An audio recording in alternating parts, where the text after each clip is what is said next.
Guerre en Ukraine. Tension géostratégique entre la Chine et les États-Unis. L'Allemagne qui se réarme. La Corée du Nord de plus en plus provocatrice. Sommes-nous à l'aube d'une troisième guerre mondiale ? Le 15 novembre 2022, un missile de fabrication russe explose sur le territoire polonais. Le monde est en ébullition. La Pologne est membre de l'OTAN. Ce qui est important, je crois, ce qui est vraiment important... Quand même, si c'était un tir russe délibéré sur la Pologne... Si ça avait été... Ça aurait été extrêmement grave. Mais bien sûr que oui, je vous le disais. Le président Zelensky accuse alors directement les Russes d'être impliqués dans ce bombardement. Quelques heures après l'explosion dans un village situé à la frontière entre l'Ukraine et la Pologne, Varsovie a confirmé la mort de 2 de ses citoyens.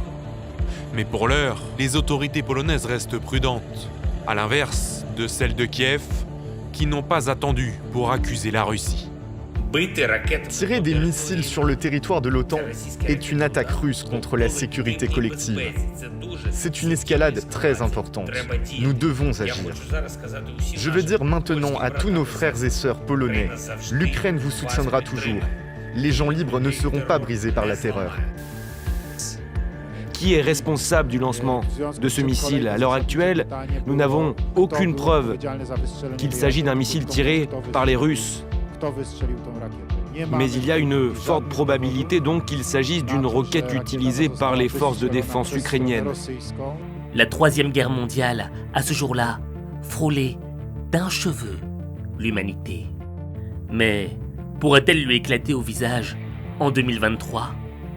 Pour répondre à cette macabre question, j'ai invité l'un des plus grands géopolitologues français, Pascal Boniface. Bonjour Pascal Boniface. Bonjour Patrice Simons. Et on en parle ce matin avec Pascal Boniface. Merci d'être avec nous. Bonjour. Merci de l'invitation. Vous êtes géopolitologue, directeur et fondateur de l'IRIS, l'Institut des Relations Internationales et Stratégiques. Pascal Boniface a notamment publié l'ouvrage « La géopolitique », vendu à plus de 150 000 exemplaires aux éditions Erol. Et aujourd'hui, il a décidé de nous révéler en exclusivité toute la vérité sur ce qui nous attend demain. Xi Jinping et la Chine en général. C'est tous les Chinois qui pensent avoir une revanche à prendre sur l'Occident et pas seulement Xi Jinping. Alors, quelle que soit votre nationalité, votre âge ou votre statut social, si vous ne regardez pas cet entretien, vous ne serez pas préparé au monde de demain. Or, celui qui comprend le monde détient le pouvoir.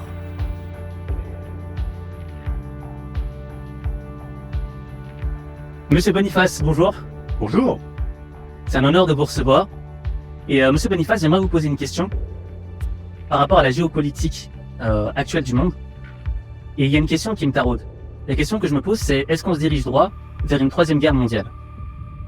Alors on peut comprendre vos inquiétudes dans la mesure où il y a des battements de tambour un peu partout dans le monde, bien sûr en Europe avec la guerre que la Russie a lancée contre l'Ukraine, mais parallèlement on assiste à une montée des tensions entre la Chine et les États-Unis qui fait craindre un conflit soit direct entre eux, soit à propos de Taïwan, et que même si un cessez-le-feu a été signé entre l'Éthiopie et les forces tyriennes, la situation reste instable, et que l'Afrique reste traversée par de nombreux conflits, dont notamment celui en République démocratique du Congo, dont on parle trop peu par rapport au nombre de victimes, de personnes déplacées et au pillage de recettes, de matières premières.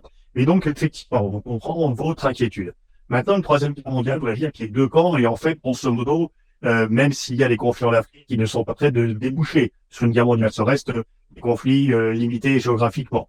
Et quand on parle de troisième guerre mondiale, on a un peu en tête pas tellement une guerre entre la Russie et les États-Unis, puisque finalement, on a bien vu que les pays occidentaux avaient pris garde de ne pas attaquer directement la Russie et que la Russie n'avait pas attaqué directement les pays membres de l'OTAN. Il y a toujours la peur d'un dérapage, mais malgré la violence de cette guerre, elle est contenue à un niveau Russie-Ukraine, l'Ukraine aidée indirectement et directement par les pays occidentaux, mais sans qu'il y ait une réelle co-belligérance de la part des Européens et des Américains, même si l'Ukraine aurait été vaincue depuis longtemps.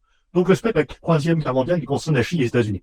Parce que, effectivement, le problème stratégique numéro 1 à l'avenir, ça sera la rivalité entre les États-Unis, parce que tout simplement, il y a bien sûr un problème de différence de système politique qui existe entre les deux pays, mais le problème entre la Chine et les États-Unis, au-delà de cette divergence réelle de système politique, c'est la montée en puissance de la Chine, qui fait peur, qui même angoisse les États-Unis.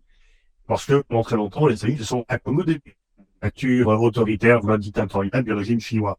Mais à partir du moment où la Chine rattrape les États-Unis, où la Chine qui pesait 10% du PIB américain en 2001, lorsqu'elle a adhéré à la l'OMC, en fait désormais 70%, et il y a une peur, et d'ailleurs l'hostilité à la Chine est le seul point commun en termes de politique étrangère entre Trump et Biden, entre les républicains et les démocrates qui sont divisés pour tout, sauf sur ce point-là. Est-ce que cette tension va se transformer en guerre? C'est ce qu'on appelle le piège de Thucydide. Thucydide, dans son histoire des guerres du Péloponnèse, avait dit que la guerre était devenue inéluctable entre Sparte et Athènes à partir du moment où Sparte ne pouvait plus accepter la montée en puissance d'Athènes qui devait la concurrencer. Et dans beaucoup d'essais historiques, on dit que c'était aussi un peu la même chose lorsque la guerre était, même s'ils étaient les premiers partenaires commerciaux l'un de l'autre, la guerre entre l'Allemagne et l'Angleterre était due à la montée en puissance de l'Allemagne qui venait concurrencer la puissance britannique. La différence entre ces exemples, c'est qu'il y a maintenant la dissuasion nucléaire dont on veut qu'elle fonctionne. C'est grâce à la dissuasion nucléaire que la Russie n'a pas été attaquée directement par les pays occidentaux. Et c'est du fait de la dissuasion des pays occidentaux que la Russie n'a pas attaqué directement ces pays-là, malgré leur aide à l'Ukraine. Donc voilà, il y a des tensions. La rivalité Chine-États-Unis sera certainement le fait politique majeur pour les 15 ou 20 prochaines années. D'accord. Et moi, justement, c'est par rapport à cette rivalité que, je vous dis très honnêtement, j'ai des peurs. Parce que quand je vois le nouveau président de la Chine, Xi Jinping, qui, je dirais pas totalitaire, mais j'ai l'impression qu'il est autoritaire. Quand je vois ce qui s'est passé avec l'ancien président Hu Jintao, qui a été retiré de l'Assemblée comme un malpropre, je me dis que Xi Jinping, j'ai une impression qu'il a une revanche à reprendre. Il a une revanche à reprendre face à l'Occident, liée à la guerre de l'opium, liée aux défaites précédentes de la Chine, et qu'il a envie d'être premier, et qu'une des manières pour lui de laver le déshonneur qu'a subi la Chine, ce serait de reprendre Taïwan. Alors, je vous suis dans le fait que Xi Jinping et la Chine en général, c'est tous les Chinois qui pensent avoir une revanche à prendre sur l'Occident, et pas seulement Xi Jinping. Par rapport à votre remarque sur la façon dont il a traité une ride Dao, il faut pas voir, il peut y avoir des régimes autoritaires qui sont pacifiques. C'est parce que vous êtes, que vous réprimez votre population que vous allez vous lancer dans la guerre. Et en fait, je vous rejoins dans ce désir de revanche que la Chine a, et que le prisme national est extrêmement important. Mais justement, la Chine est en train de prendre sa revanche, sans faire la guerre. N'oubliez pas que c'est le pays de Sun Tzu, et que Sun Tzu dit que les guerres, les meilleures guerres à gagner sont celles qu'on ne livre pas. Comment la Chine prend sa revanche aujourd'hui? Eh bien, justement, en grignotant, en rattrapant les États-Unis. Et au fur et à mesure, en devenant la première puissance mondiale. Et pourquoi faire la guerre? Ce qui pourrait tout perturber, qui pourrait finalement ruiner les efforts. D'ailleurs, je pense que si la Chine ne se lance pas dans une guerre contre Taïwan, c'est que d'une part, l'exemple russe vient un peu les calmer. Les guerres ne sont pas faciles à gagner. Par ailleurs, Taïwan, c'est une île. Donc, il n'y a pas de frontière terrestre avec, comme entre la Russie et l'Ukraine, et une conquête est plus difficile. Et puis, les Américains ont dit qu'ils protégeraient Taïwan. Alors, ils avaient dit qu'ils ne protégeraient pas l'Ukraine. Et une guerre risquerait d'apporter beaucoup plus de complications à la Chine. Son économie serait mise en cause, et on sait que la réussite économique est l'un des points majeurs du soutien de la population au régime en place. Donc, je pense que les Chinois qui sont prudents, ambitieux mais prudents, se disent que la meilleure revanche qu'ils ont à prendre, c'est que leur économie dépasse l'économie américaine, que ce n'est pas une guerre qui leur permettra de faire cela, de parvenir à cet objectif, et que l'évolution normale, naturelle des choses leur permettra d'y parvenir. D'accord. J'ai une autre question justement par rapport à ça. Je ne comprends pas, quel est l'intérêt des États-Unis pour Taïwan? Je veux dire, Taïwan, c'est loin de chez eux, Oui, c'est loin de chez eux, mais simplement, ils ne peuvent pas accepter une victoire de la Chine. Là, si Taïwan était reconquis par la Chine, il y aurait deux problèmes. Alors, s'il y avait une réunification pacifique de Taïwan, les Américains n'auraient rien à dire. Ce à quoi ils veulent s'opposer, même si, dans le passé, ils ne sont pas privés de se lancer dans des guerres, mais ils ne veulent pas qu'il y ait une réunification par la force. Or, depuis la répression à Hong Kong, les gens de Taïwan ne veulent plus du tout de réunification avec la Chine. Ils pensent qu'ils y perdraient quelque chose, qu'ils n'ont pas à y gagner. Et donc, aujourd'hui, à vue humaine, le seul espoir de réunification, c'est pas par volonté du peuple de Taïwan d'être lié à la Chine, qui est quand même moins riche en tête d'habitants et bien sûr moins démocratique, mais c'est bien, effectivement, une réunification par les guerres. et la guerre serait une rupture de l'ordre stratégique, et donc les Américains ne peuvent pas l'accepter pour ne pas permettre cette victoire. Donc en fait, c'est parce que c'est une superpuissance mondiale qui s'oppose à la superpuissance chinoise que les Américains ne peuvent pas accepter cela. Alors maintenant, il y a aussi un autre point qui me pose question. J'ai l'impression donc qu'on est dans une confrontation entre le monde occidental, la première puissance, États-Unis, Europe, face aux pays émergents, face aux pays du BRICS. Et dans cette confrontation, il y a quelque chose qui me pose question. C'est l'alliance Chine-Russie. Est-ce que l'alliance Chine-Russie, c'est une alliance naturelle? Est-ce que c'est une alliance qui peut durer dans le temps? Parce que pour moi, en fait, quand on regarde juste d'un point de vue démographique, la Russie, c'est environ 140 millions, 145 millions d'habitants, avec un taux de natalité qui est toujours très faible, tandis que la Chine, c'est des milliards, et ils auraient tout intérêt à lorgner un petit peu sur certains territoires de la Russie. Alors la Chine a également un taux de natalité plus faible, très faible, voire plus faible que celui de la Russie. Et donc, s'il y a un ratio de 1 à 10 en termes de population entre la Chine et la Russie, ce ratio ne va plus bouger aujourd'hui. Voire même peut-être que la Russie pourra regagner un petit peu de terrain. La Chine a mis fin à l'interdiction d'avoir plus d'un enfant par famille. On peut même en avoir 3 si on le souhaite, mais les Chinois ne veulent pas faire d'enfants parce qu'ils considèrent que ça coûte trop cher, que les frais d'éducation sont excessifs et qu'ils préfèrent consommer avec un seul enfant, ce qui va se traduire par une diminution de la population chinoise à l'avenir. Cette alliance, c'est plus un partenariat qu'une alliance. Les Chinois ne sont pas très contents de la guerre que les Russes ont lancée contre l'Ukraine. Ça vient perturber leurs plans. Les plans dont on parlait tout à l'heure, de devenir naturellement la première puissance mondiale. Mais en même temps, ils ne veulent pas lâcher la Russie, parce que lâcher la Russie serait une victoire occidentale, et qu'ils ne veulent pas d'une victoire occidentale par rapport à la Russie. Donc, ils n'aident pas militairement la Russie, ils ne fournissent pas d'armes à la Russie, c'est clair, mais ils l'aident un peu à contourner les sanctions pour qu'elles ne s'effondrent pas. Ce qui les réunit, c'est qu'en fait, l'ennemi de mon ennemi est mon ami. Et donc, comme les deux sont opposés aux Occidentaux, et avant tout aux États-Unis. Et donc, c'est ça qui les réunit fortement. Et je reviens d'ailleurs au début de votre propos.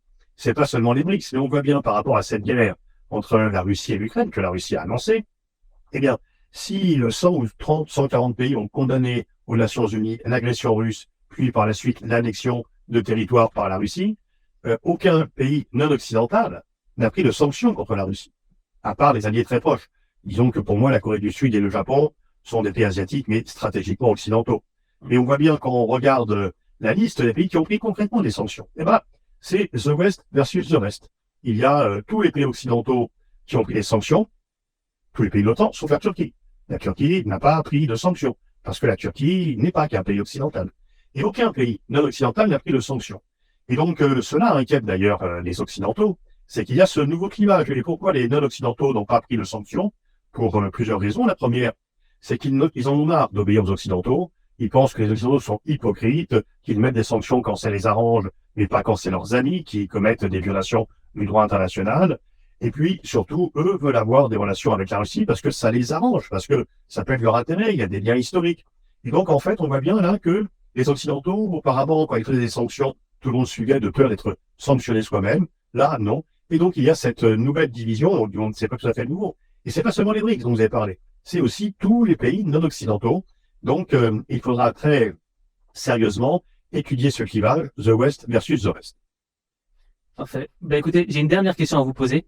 Dans cette situation géopolitique actuelle, j'ai l'impression que l'Europe, la France notamment, est désemparée. Qu'est-ce que vous pensez de la position de la France d'un point de vue géopolitique? J'ai l'impression que c'est devenu je dirais pas un petit pays parce qu'il y a dissuasion nucléaire, mais j'ai l'impression qu'elle n'est pas entendue comme avant. Alors oui, il y a, une moins forte affirmation de la France pour plusieurs raisons. La première, c'est pas qu'elle décline, c'est que les autres montent.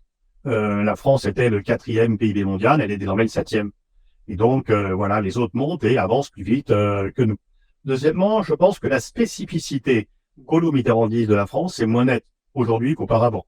Et que donc, finalement, on est pour beaucoup de pays un peu rentré dans le rang et que le souci de maintenir une cohésion occidentale et une cohésion européenne vient un peu masquer l'originalité, la spécificité traditionnelle de notre diplomatie.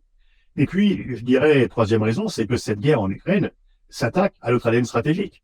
L'ADN stratégique de la France depuis la Ve République, c'est avoir des relations nourries avec Moscou pour élargir nos marges de manœuvre et plaider pour l'autonomie stratégique européenne. Il est désormais impossible, et pour longtemps, d'avoir des relations nourries avec Moscou. Et par ailleurs, tous les pays européens, et je le constate pour le déplore, mais je le constate et le déplore en même temps, tous les pays européens ne parlent plus d'autonomie stratégique européenne, et donc l'OTAN en tête. Et donc, en novembre 2019, le président Macron disait que l'OTAN était en état de mort cérébrale. Aujourd'hui, c'est l'autonomie stratégique européenne, fer de lance de la diplomatie française, qui est en état de mort cérébrale. Donc, effectivement, les vents actuels ne soufflent pas favorablement pour la France. Parfait. Bah, écoutez, Monsieur Boniface, je vous remercie pour vos éclaircissements. On a beaucoup compris la situation géopolitique qui se passe en ce moment. Et j'espère vous revoir pour peut-être une prochaine interview.